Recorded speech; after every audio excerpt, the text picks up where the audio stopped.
ba kayo o hindi? Bakit? Mahirap ba? One? Ah, 12. Ay, sorry.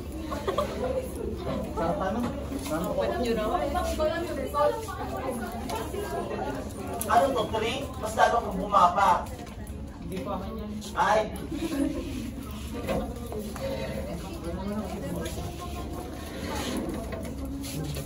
Secret. Hindi ko sabihin pag mababa ako. Sabihin ko lang pag Anong gagawin natin? Wednesday quiz. Ay, hinaibad na ako kanina sa section A. Kapag nagalit na ako, hindi na ako magagalit, galit-galitan na. 1/4 sheet agad. Ganun din naman, babagsak yung iba doon. 1/4 sheet agad. Pag nagalit na ako at nakita ko hindi nakikinig, okay, get 1/4 sheet of paper, gagawin na ako agad. Mag-ready kayo every meeting ng 1/4 sheet. Ganon ang gagawin ko. Ayun na, parang silang tulala. Nagsasalita ako, wala nakikinig. Napagod na pa kayo. Ha? Paano ba? Pagod na pagod ba? Di ba sinabi ko naman lahat ng mga ayon, the highest sa kabila is 24. Mr. Bulosan. Originally, 25 items lang yon. Yung 5 items, sabi ko, baka may maka-perfect dito. Magdagdag ako na hindi ko tinuro. Okay? Kaya, ang ginawa ko kanina, the other day, nung ginawa ko yung quiz nyo, actually matagal na yan tapos, inedit ko. Para naman at least medyo may konting di ba? Baka mamaya may mga kopya na yung iba. So, inedit ko yan. So, dinagdagan ko nung 5, itry ko lang. Kuha ko nang hindi ko tinuro. Wala pa rin nagbasa ng sa inyo. Rodriguez. Pero yung pink color nakuha mo sa Chrome Agar. Sumapul ka doon. Okay? Sampul yun. Hindi nyo nakita yung yung pyridoxal. Ang myotropia. Yung colostrum. Alam ko hindi may memorize yun. Trial and error lang yun. Pero pag pinaka-perfect yan, may +5 agad yan sa midterm exam. May plus points naman na yung mga last week, di ba? Remind me yung mga naka-20 plus, yung mga matataas last week. Okay? Para mabilis tayo, para matapos yung 150 plus slides, let's have the gram-positive bacilli. Gram-positive bacilli, guys, are actually classified into 2, at ay tinatawag natin anaerobic and at the same time aerobic. Now, at the same time, pag sinabi natin anaerobic, this is important kasi nga pag anaerobic, minsan, it's difficult to identify in the laboratory. Nagkakataon na pag anaerobic naman, na kung saan, makikita natin dito na yung importante sa medical technologies, yung specimen collection, selection, transport, and processing. Most, pag halimbawa sabihin natin, mga anaerobic, ito yung mga samples natin na kung saan galing ito sa mga wound aspirates or aspirated sample. And procedures for identifying testing their susceptibility is very important. Why? Kasi nga pag halimbawa anaerobic ang pinag-uusapan natin, it's very important that we need to check, lalong-lalo na kapag ito ay may mga worst or case scenario na mga delikado. Kasi nga pag anaerobic, ibig sabihin nito, there is an impeded circulation or walang oxygen transport sa area na may infection. Another, these are actually the source of our bacterial infection na anaerobic. It can be, halimbawa, exogenous, particularly outside the body. Like halimbawa sabihin natin, yung agent na yan, nagkaroon ng entrance, particularly traumatic. Paano yun? Nasugatan ka, nakapa ka ng pako, tapos natusok ka, ano yung bacteria? That's an example of what you call a traumatic entrance. Or, endogenous naman, kapag halimbawa yung katawan, particularly ng mga animals become source of infection. Like Bacteroides, Streptococcus, or Actinomyces. And these are all example of anaerobic bacteria. Makikita natin dito yung mga different sites ng ating anaerobic bacteria. Like for example, we have the Propionibacterium acnes for skin, Prevotella, Porphyromonas, and Fusobacterium for respiratory. Ang Fusobacterium, common yan, and even your Prevotella. Gastrointestinal, Bacteroides, Bifidobacterium, Clostridium, and Eubacterium. And of course, genitourinary tract, particularly Fuso and Prevotella. And some particular Bacteroides bacteria. Now, these are some anatomic sites sa kung saan they invade, no? Yung isang patient kapag may tinatawag tayong mga anaerobic infection. Okay? So, tignan natin mabuti. Now, at the same time, halimbawa sabihin natin, no, wala na kasi akong boses, iniipon ko na to. May lecture pa ako mamayang 8 to 9. Naghahabol kasi ako sa Araliano. Final exam na namin next week. So, pag final exam na namin, definitely, tapusin walang mga pasok na hinahabol ko. And of course, no, these are what you call sites of what we call na tinatawag nating mga different anaerobic bacteria. Now, pinakikita natin dito, no, paano ba nagkakaroon ng tinatawag nating anaerobic infection? Una, halimbawa sabihin natin, trauma. Like halimbawa, di ba? Sakto pag halimbawa, pumasa ka ng bacteriology, tapos New Year, magsa-celebrate ka. Happy New Year! Biglang nagpaputok ka, di ba? Yun nga lang, naputukan ka. Yung naputukan ka, that's an example of traumatic entrance na tinatawag nating bacteria. And that's an example for Clostridium. And at the same time, na one reason ko bakit may anaerobic, ito yung sinasabi ko, impede ang circulation ng oxygen in the body. That is actually vascular stasis, or nagkaroon tinatawag nating gaze entry and reduce environment that allows for a perfect growth site, lalo sa mga wound infection or aspiration or even oral surgery. That's why there's a possibility na nagkakaroon ng tinatawag nating anaerobic infection. Now, let's have this particular example na predisposing, nabanggit ko na, like yung entrance, like halimbawa, kinagat ka ng hayop, or traumatic entrance ng ating bacteria. Now, at the same time, aspiration of oral contents, or gastrointestinal tract surgery, or genital tract surgery are some condition na pwede magkaroon ng acquisition ng tinatawag nating anaerobic infection. Now, at the same time, ito yung mga indication ng ating tinatawag na involvement of anaerobic infection. Pwede halimbawa sabihin natin, there's a foul odor. Lalo sa mga sugat, no? O kaya proximity to mucosal surface or presence of gas. And kapag halimbawa, yung colony na bacteria, in-expose natin ito, halimbawa sa ating UV light, nagkaroon ng brick red fluorescence, presence of black colony or sulfur granules, or distinct morphology characteristics. Depende sa klase ng bacteria. Let's start with anaerobic. Pagdating sa spore former, meron tayong dalawang bacteria of spore former. We have the term Clostridium, and at the same time, we have also our, what you call now, Bacillus. Anong pinagkaiba nilang dalawa? Ang pinagkaiba nilang dalawa is that your Clostridium is actually considered to be anaerobic, whereas ang ating Bacillus, anaerobic, whereas yung ating Bacillus are considered to be aerobic. Kaya ang pinagkaiba nilang dalawa. But they are both spore-forming bacteria. Ibig sabihin nito, they produce spores. Now, tandaan nyo na itong mga bacteria na ito, kapag spore-forming sila, definitely, they actually produce a certain severe infection. Lalo na kay Clostridium and even Bacillus. Tingnan natin mabuti. Example, pag-memorize ito, all Clostridium are motile except perfringens na mosum inoculum. All Clostridium are swollen except perfringens and bifermentans. Ibig sabihin ng swollen, malaki yung spores. All Clostridium are lactose negative except perfringens are lactose positive and septicum. All Clostridium are non-encapsulated except perfringens are encapsulated. Another, all Clostridium are single hemolytic. Ang ating Clostridium perfringens, one of their characteristics is that they have the double zone of hemolysis. Pag sinabi mong double zone of hemolysis, they have this particular alpha and beta hemolytic pattern.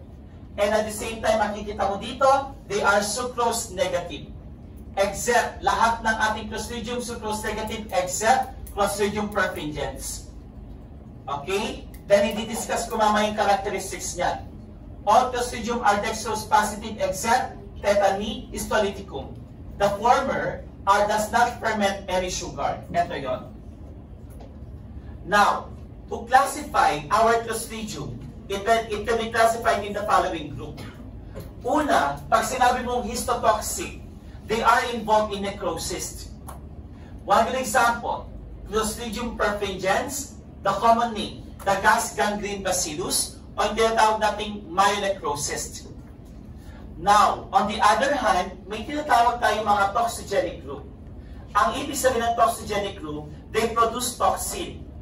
So we have the botulinum, the most potent toxin, flaccid paralysis, tetany, tetanus plasmin, and tetanolysin. Botulinum and tetany are both neurotoxin. Ang botulinum, ito yung toxin na gusto mong magpaganda. Pag halimbawa, gusto mong mawala yung wrinkles, ito yon. Then we have difficile. This is what we call yung tinatawag natin. Of course, no, it produces alpha and beta toxin that is actually involved in the enterocolitis or pseudomembranous colitis. I-discuss ko mamaya nasa notes naman. And others are some variable, no? But the common itong apat. And of course, let's start with Clostridium perfringens. Ang Clostridium perfringens are called Bacillus Clostridium welchii. Nung estudyante ako, ang tawag ko dyan, welchii pa. But now, they are called Bacillus perfringens and commonly termed as gas gangrene bacillus. Now, this one can cause the following. Maliban sa enteritis and food poisoning, they can cause yung tinatawag nating delikado na gas gangrene. Pag sinabi natin gas gangrene, it infects the muscle tissue. We call the term myonecrosis. Parang ganito siya. So myonecrosis meaning to say, there is a severe infection in the muscle tissue na kung saan ang ginagawa niya is that there is what we call na yung tinatawag nating development of gas kapag nagkaroon ng necrosis. Kailangan mamatay yung mga cells sa gilid para mag-accumulate yung bacteria. The fact that the bacteria are anaerobic, then it will produce massive of gases. Nakakatakot ito kapag nangyari sa diabetic patient. This bacteria is called to be what we call now flesh-eating. Lalo na kapag halimbawa, nagkaroon ng gangrenous site in the area na may ganitong klaseng infection sa diabetic patient. Kaya minsan, ang nakikita kapag naglilinis ng sugat ay buto na lang sa mga diabetic patient. Okay? We call that myonecrosis or gas gangrene. That's why diabetic patients are actually prone if infection occurs, not into amputation. Now, if you will see, the characteristics of Clostridium perfringens have a Nagler reaction. What is Nagler reaction? Pag sinabi nating Nagler reaction in egg yolk agar or EYA, that is a selective media for what you call now isolation ng ating Clostridium perfringens, no? And that is enriched with egg yolk. Kaya nga, ito, ang ginagamit natin test dito, dalawa. We can perform two tests in identifying bacteria here. The lecithinase test and the lipase test. Lecithinase is an enzyme produced by our bacteria na kung saan pwede magkaroon ng tinatawag nating opaque, no, sa ating egg yolk agar. Ang kapag nangyari yan, ang tawag dito, Nagler reaction. Another way to identify bacteria is the Grammy stain. Your Clostridium perfringens are somewhat thin, red, gram-positive bacilli, and in blood agar plate, makikita mo, double zone of hemolysis. The alpha ay nasa gilid, whereas the beta hemolytic pattern ay nasa loob ng ating bacteria, nasa pinaka-main bacterial colony, followed by alpha hemolytic pattern. Kaya tinawag siya double zone of hemolysis. So that is actually for our Clostridium perfringens. And take note, they are lactose fermenters. They are important for what you call now one way to identify our Clostridium perfringens. Next, after that, we have tetany. Tetany actually produces a potent neurotoxin called tetanolysin and tetanospasmin. From the term tetanolysin, destruction, spasmin, spasm, muscle spasm. Therefore, this bacteria, because of its swollen spores, it called to be the lollipop bacillus o yung tinatawag din nating the drumstick bacillus. That is the common name of this bacteria. Why? Kasi nakikita dito yung tinatawag nating subterminal or terminally, ibig sabihin sa gilid, yung spores na swollen. Now, anong ginagawa ng bacteria na ito? Bakit delikado? Kasi it can cause the following incidents. We have the term Circus sardonicus or Rhesus sardonicus and Opisthotonos. Pag sinabi mong Rhesus sardonicus, lockjaw. Pag sinabi mong Opisthotonus, that is arcing of the back. Bakit nagkakaroon ng ganon? The main action of this particular neurotoxin, tetanolysin and tetanospasmin, blocks a neurotransmitter called gamma-aminobutyric acid and glycine. Your GABA or gamma-aminobutyric acid is actually once na na-impede or sabihin natin na block because of our tetanospasmin, nagkakaroon ng prevention of depolarization.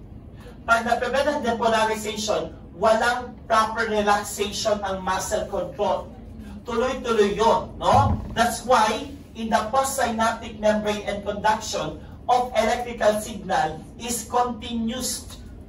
And that's actually the reason kung bakit nagkakaroon ng tinatawag nating excitatory, no? In our muscle. Particularly, halimbawa, lockjaw, arcing of the back, that is Rhesus sardonicus or lockjaw, and arcing of the back, Opisthotonus. That is actually the main action ng ating tetanospasmin and tetanolysin. So this particular toxin, which is neurotoxin, ang ginagawa niya, it binds doon sa receptor ng ating nerve endings. Therefore, ano nangyayari dito? It releases the neuroinhibitors responsible for regulating muscle contractions. At yun yung ating gamma-aminobutyric acid and glycine. At ang delikado dito, it can lead to a rigid paralysis. But that depends on the infection. Why? It can be generalized. Pag generalized, medyo tolerable pa. Kasi pwedeng ito ay bulbar or paraspinal. At ang pwede dito, yung autonomic nervous system mo, affected, pag halimbawa, fluctuation ng BP, hyperthermia, pwede yun. Pero ang delikado sa bata, nangyayari ang tetanus na neonatal kapag contaminated ng ating tetanus, no? Or Clostridium tetani, yung gamit, during halimbawa, nag-labor yung nanay. Mas delikado yon. So yung prognosis, ibig sabihin, yung paggaling, depende. Kasi pag bata, medyo mahirap. Pero pag matanda, okay lang. Pag sinabi mong localized cephalic, ito yung delikado. Kasi nervous system ang affected dito. Particularly in the 7th cranial nerves. And there is a poor prognosis. Pag sinabi mong poor prognosis, delikado. Mahirap gamutin. And ang localized, medyo okay pa. Halimbawa, sabihin natin, no, nasugatan ka, naglambingan ka ng boyfriend mo doon sa may talahiba, nakaapak ka ng bubog. Okay, nakaapak ka ng pako. Ay, babe, mamaya na tayo mag-bem, gano'n. Ano yun, okay? So, halimbawa, sabihin natin, yan, ang ginagawa nila, linisin agad. Then after that, bigyan ka ng TT. Ano yun, sir? Tetanus toxoid. Di ba kapag halimbawa na naputukan, tetanus toxoid agad. Nakagat ng aso, tetanus toxoid and rabies. Kasi tama yung sinabi niya, pag nakagat ng aso, there's a possibility, kaya mahal pag nakagat ka ng aso.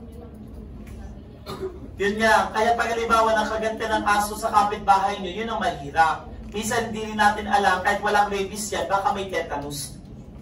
Because of the traumatic, sabi natin, no, traumatic entrance of the bacteria doon sa mismong halimbawa, kanay ng animals. So, delikado pa din. Pero ang localized, no, linisin lang yan, walang problem. Tapos tetanus toxoid.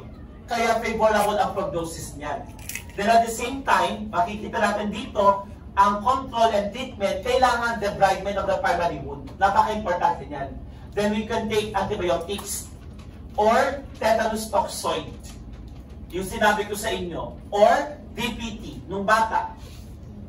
That is actually a vaccine for diphtheria, pertussis, and of course, tetanus.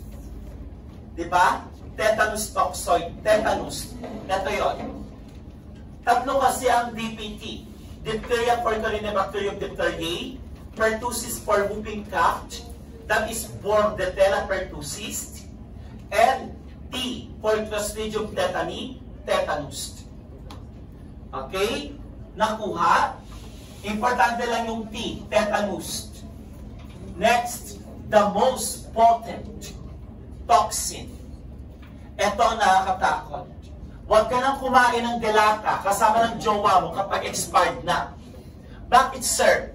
It can cause canned good poisoning. The causative agent for canned good poisoning is Clostridium botulinum. Pero alam nyo ba, yung mga mayayaman at sosyal, itong ginagamit nila, marami sila dyan sa mukha. Kasi, ginagamit nila yan para mag-contract yung muscle dito at hindi makita yung wrinkles. We call that Botox. At ito, yung attenuated bacteria, ang nilalagay nila doon. Sir, tinanong sa akin yan, delikado po ba? Hindi na. Kasi cultured yung ginagamit nila dyan. At expert, yung naglalagay. Okay, dapat expert.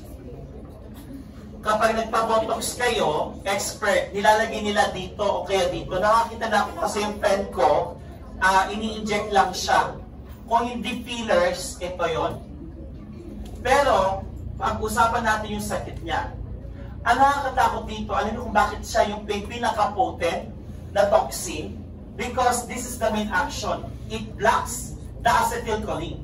Alam naman natin ang acetylcholine is actually a neurotransmitter that is important for muscle contraction.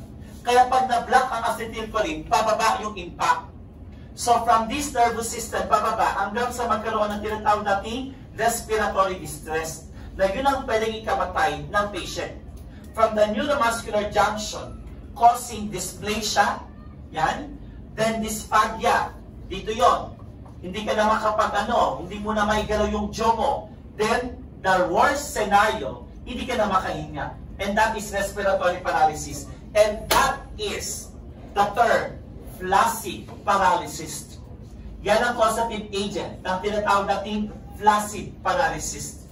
Nagkakaroon ng flaccid paralysis kapag that is the hallmark of botulism. Kaya nga nakakatakot ito. Okay? Because there is the impairment involving the muscles of the face, the head, then pababa, pharynx, and respiratory. Going to the thorax, and now difficult of breathing. That is actually your Clostridium botulinum. Kapag mahilig ka kumain ng delata, ingat lang kayo. Kaya mas maganda painit. Kaso, no. Ang problem kasi kay Clostridium botulinum, they have spores. And they can able to withstand a very high temperature. Okay, kaya ingat lang din tayo. Common name is actually, of course, no, canned good bacillus. Spores subterminally. Ang spores ng Clostridium tetani, terminal lang, gilid. Pag sabi mong subterminal, andito. Subterminal yan. Okay? Then, causative agent of botulism. And of course, we have this particular toxigenic type. Common sa humans ang A, D, E, and F. Next, they are commonly called canned good bacillus. And at the same time, these are the forms of botulism. The toxin called botulinum toxin is the most potent toxin among all bacteria. Yan ang pinakadelikado sa lahat. Because this toxin has a capability to block the acetylcholine. which is a potent neurotransmitters. Now, another toxin is the protoplasmic, na kung saan neurotoxin din siya, which can be synthesized during the growth of this bacteria. Makikita natin yung infection. Ang pinaka-common, food poisoning, or the classical foodborne. And we can acquire this one kapag halimbawa, nakakain tayo ng canned food or contaminated food. Wound botulism, rarest form. And infant botulism, in vivo production in colonized infant. Yes. Most likely na naman pag-expired lang siya. Most likely. Pero kung okay na. Makikita mo naman, kapag halimbawa kumain ka ng delata at iba na yung amoy, so itapon mo na lang. Marami kang isasing delata. Okay lang, may mga pangmayaman ka sa delata. Ibig sabihin mayaman kayo. Lalo mga galing sa ibang bansa. Diba? Ha? Yung dususe yung mga delata nila siguro. Sa ibang bansa nyo yung bibili. Dito lang sa may Landers.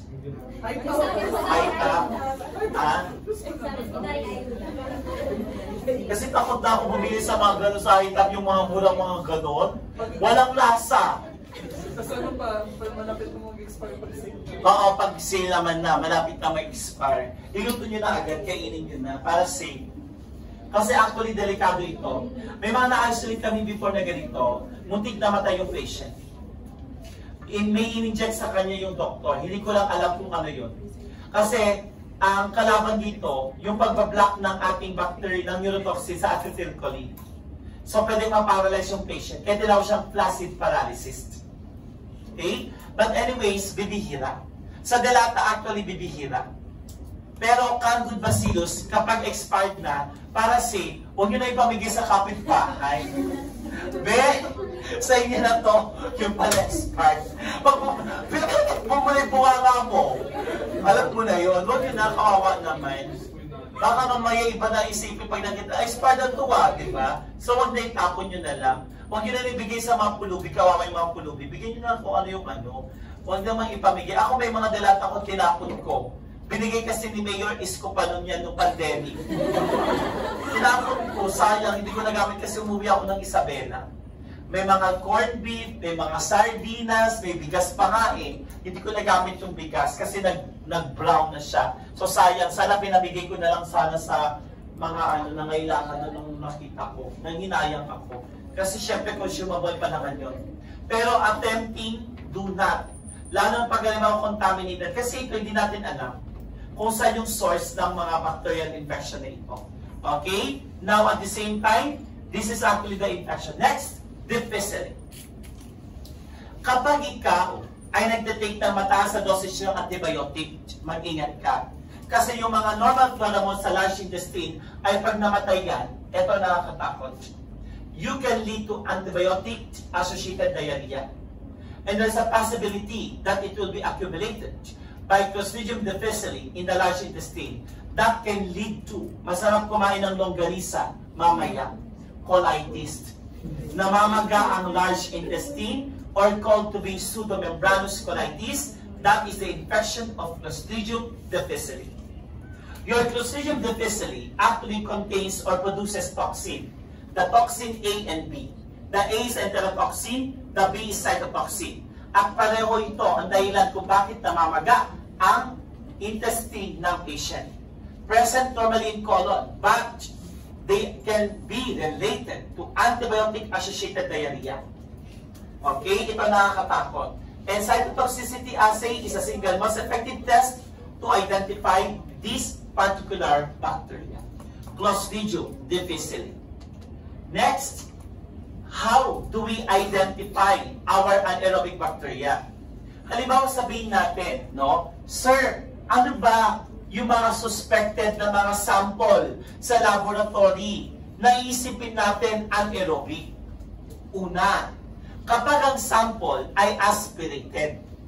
Because most sample that are aspirated can be suspected for anaerobic bacteria. Now, anong gagawin natin dun, sir? Halimbawa sabihin natin, meron tayong sample tissue aspirate or aspirated sample ito. Ngayon, you will suspect na galing sa wound, sa sugat of the following bacteria. Now, hatiin mo. Mag-culture ka sa aerobic at mag-culture ka sa anaerobic. Pag aerobic, gumamit ka ng McConkey, chocolate agar, or blood agar plate. You might able to isolate E. coli or Staph aureus. Pagsugat yon. Halimbawa lang. Pero, halimbawa sabihin natin, walang aerobic. You will suspect for anaerobic. Anong gagamitin natin? We can use the following. Blood agar, or CNA, or BBE, Bacteroides bile estuarine, or KVLB, kanamycin, vancomycin, late blood agar. Mamaya na yung meaning, sige. Kanamycin, vancomycin, late, yung late niya, late blood agar. Kanamycin is an antibiotic, vancomycin is an antibiotic, late blood agar. Guys, please listen. BBE and KVLB are both for isolation of anaerobic bacteria. They are both media selected for isolation of anaerobic. Now, pag halimbawa may tumubo, you will suspect for Bacteroides or Streptococcus or Prevotella. Yan ang suspected natin na salarin kung bakit may infection yung patient. Okay, pero sa bagay matagal pa naman kayo mag-intern kasi babagsak ulit kayo ng bacter. At sinabi nila sa section A kanina, di ba sila nag-aaral? Mag-aaral kasi kayo. O sabihin natin, papasa kayo, sige. In God's grace, sige. No? Sabihin natin, sir, Christmas gift mo naman na. Malapit ang, siguro, unahin na muna natin yung, November.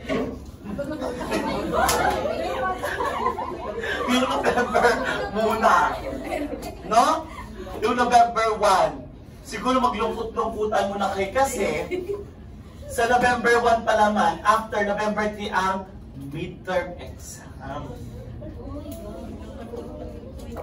Diba? November 3 ba ang midterm exam nyo? O, November 3 ang midterm exam.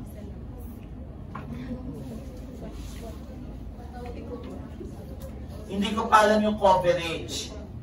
Minamadali ko kanina hindi kaya nung hanggang sa Enterobacter shape. Kasi nung ina-assess ko, ang midterm, gram-positive cocci, gram-negative cocci, gram-positive bacilli, Mycobacterium, Enterobacteriaceae. Ang Enterobacteriaceae talaga ang pinakamadami sa midterm. Ang finals, non-fermentative, Pasteurellacea, Vibrionacea, Haemophilus, Spirochete, acellular, other medically important, and updates. So, pag halimbawa natapos natin Enterobacteriaceae, isama na natin yung non-fermentative sa midterm. At, kaya ba? Okay, don't worry. Sige, kahit sabihin natin ikaw Mycobacterium or Enterobacteriaceae midterm, cover to cover pa din naman ang finals.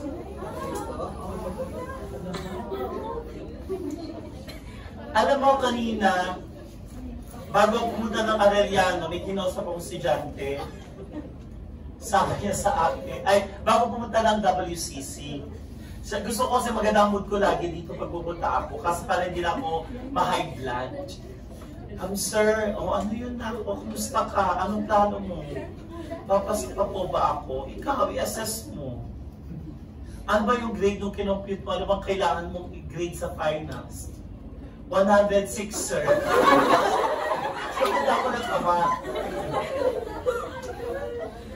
So, yun ang kailangan mo. Eh, hanggang 100 lang. Sabi ko, sir, paano yun? May chance pa ba? Papasok pa ba ako?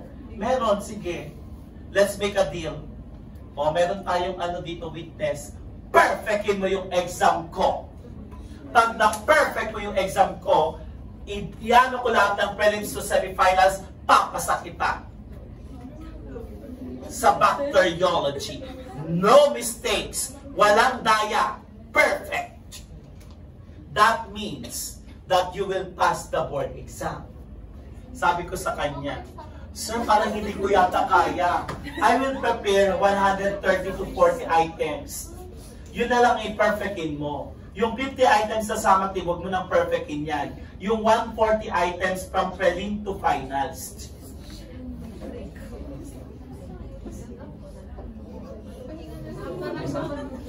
E paano kasi ang grade nila ng prelims parang sa inyo? 62. Midterms, 65. O i-compute mo. 225. Okay, 62 plus 65 minus 225. Yun ang grade na kailangan mo kapag gusto mong pumasa sa finals. Example na natin, sige, 65. 65, 65. Ang kailangan mong grade sa finals, 95. Tama? Plus 20. 75 plus 20. Sir, kaya pa ba yun? Go! Perfectin mo yung exam ko. Yan ang sasabihin ko sa inyo. Pag na-perfect mo yung exam ko, go! I will pass you. Kaya ngayon pala, dahil nakadalawang quiz na tayo, galingan nyo na. Tinanong ko kanina yung section A. Mahirap ba? Nag-compare kasi sila. Sa CC kasi, sir, ganito. Organizer. Halimbawa, ito yung topic namin. Andun yung question, andun yung kung ano yung nasa notes, yun yung question. Tapos organized kasi siya. Nandun din sa PowerPoint, nandun sa book, organized lahat. Which is maganda. Tama naman. Eh paano kapag halimbawa sa board exam, organized pa ba yun? Do not expect na ganun ang sequence. Nakalagay ang rubrics sa board exam, but they will not mention to you ano yung number 1 question. And you should be trained with that. Kasi pag puro ganun tayo, hindi parang high school lang kayo. Oh, ganun yun. Pero kaya nga tinetrain ko kayo sa ganyan. Pero anyways, hindi naman ako galit ngayon sa inyo, dahil mabait naman kayo ngayon, nakikinig kayo lahat. Meron pa tayong mga 3 quiz. Pag natapos natin po, isang quiz yan, tapos meron pa tayong Mycobacterium. So, 2. Kaya makakabawi pa. Dapat ito, perfectin nyo para makabawi. Eh kaso ilang slides to? 159. Okay, tingnan natin ha, let's continue. Sir, paano po ba mag-identify ng gram positive bacilli anaerobic? Nasabi ko na. Una, kinukulture natin using anaerobic chambers. Like halimbawa sabihin natin, yung anaerobic natin, the gas pack jar, which contains walang oxygen, but majority of the gases are nitrogen. It contains carbon dioxide na 5 to 10% and hydrogen gas na 5 to 10% then. Catalyst, and at the same time, methylene blue is the indicator. Palladium-coated aluminum pellets will able to remove excess oxygen. That's the purpose of the catalyst. Yung ating palladium pellets na yan. No? Yung coated aluminum pellets. Then, desiccant, it will remove excess water and oxygen. Ang indicator natin, that is actually colorless when no oxygen present. Methylene blue kasi madalas na ginagamit. Kaya kapag may oxygen, it turns into blue. No? Depende sa indicator na ginamit natin. So these are the chambers that we use. Ito yung glove box kapag anaerobic tayo. And this is actually the gas pack jar. Ito yung ginagamit natin for the culture ng ating anaerobic bacteria. Now, what are other ways to identify? Now, halimbawa sabihin natin, we suspect for anaerobic. So, nag-gram stain ka, positive. Anaerobic tayo. Pag bacilli, spore former, Clostridium.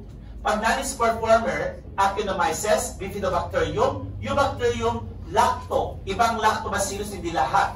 No? Kasi may Lactobacillus na aerobic and Propionibacterium. Ngayon, pag cocci, ito na yung Pepto and Peptostreptococcus. Pag gram-negative cocci, Veillonella.